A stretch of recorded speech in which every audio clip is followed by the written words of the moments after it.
اکرم صلی اللہ تعالی علیہ وسلم نے ارشاد فرمایا، جب بندے کا جسم خوف الہی کی وجہ سے کانپتا ہے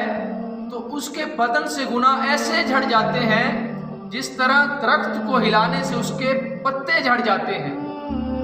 حضرت عمر فاروق رضی اللہ تعالی عنہ کا خوف خدا، حضرت عمر فاروق رضی اللہ تعالی عنہ جب قرآن پاک کی کوئی آیت سنتے تو رونے لگ جاتے، کانپنے لگ جاتے، یہاں تک کہ بے ہوش ہو جاتے۔ ایک مرتبہ حضرت عمر فاروق رضی اللہ تعالی عنہ نے ایک تنکا اٹھایا اور اس کو مخاطب کر کے کہنے لگے، اے عمر، کاش تو تنکا ہوتا، کاش تجھے تیری ماں نے نہ جنا ہوتا، تو کوئی قابل ذکر چیز نہ ہوتا۔ کیوں کہ حضرت عمر فاروق رضی اللہ تعالیٰ عنہ خوف خدا کی وجہ سے کبھی کبھی اتنا روتے تھے کہ آپ کی آنکھوں پر 2 سیاہ نشان پڑ گئے۔